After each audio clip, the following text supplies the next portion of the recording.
One of the first things a fascist state has to do in order to maintain power is to replace traditional saints with their own secular versions.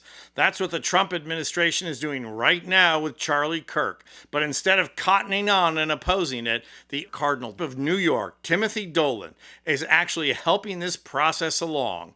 I'm going to show a video of Dolan practically canonizing the anti-Semitic Charlie Kirk in what has to be one of the biggest steps backward for the Catholic Church since the notorious Father Coughlin took to the airwaves in the 1930s. And yes, part of this process of selecting secular saints for the regime is the castigating of all criticism of the supposed saint.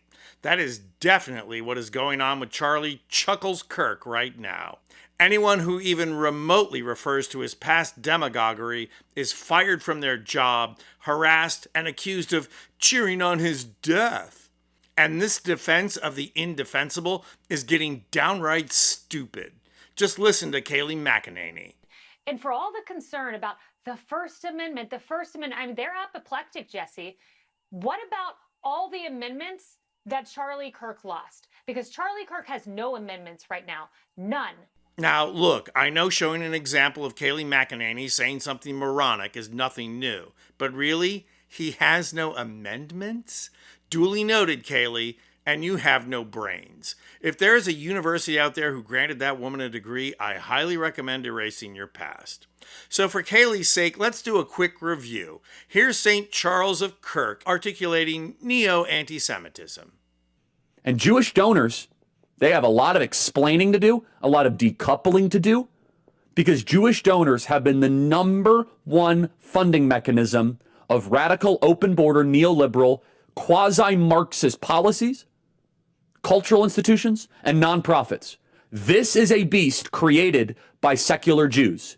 And now it's coming for Jews, and they're like, what on earth happened?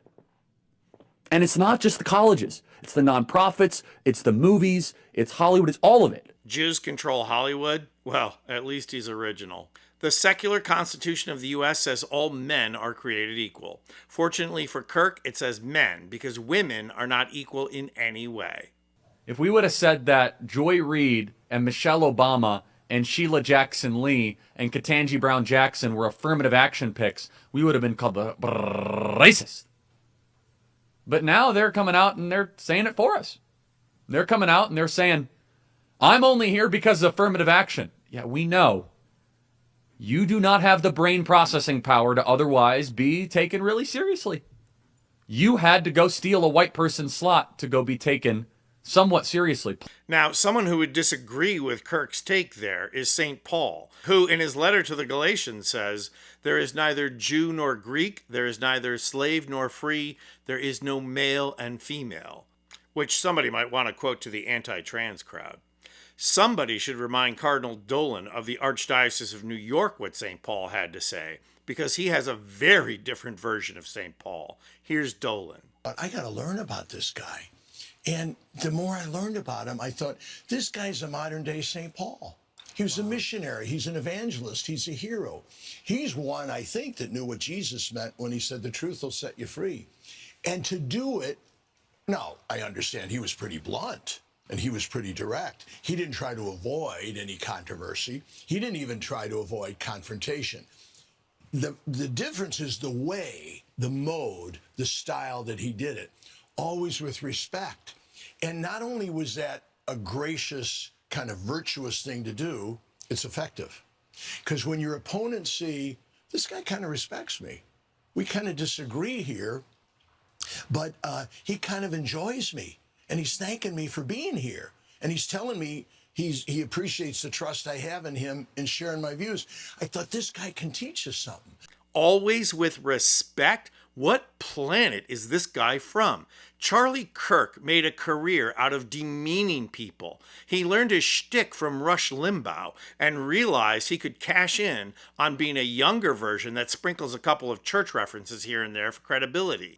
And not for nothing, but Dolan is sitting next to the guy who less than a week ago just advocated for murdering the homeless by lethal injection.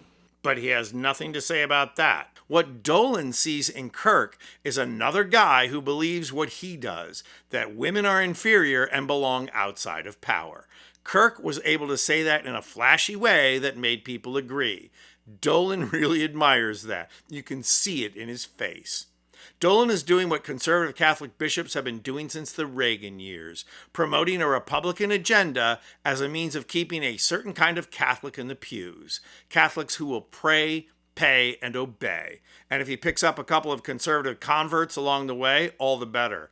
The converts can help make up for the social justice Catholics who leave in disgust because they believe the church should be at the forefront of fighting for and ministering to the poor and the marginalized, of opposing wars and the lame excuses governments create to justify them, of promoting a radical egalitarianism that would make the powerful shake in their boots.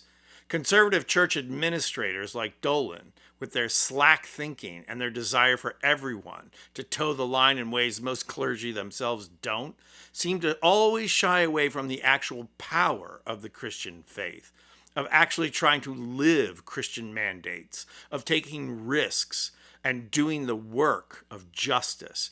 That's what the world saw in Pope Francis and admired him for it. Francis's mode of evangelization was substance.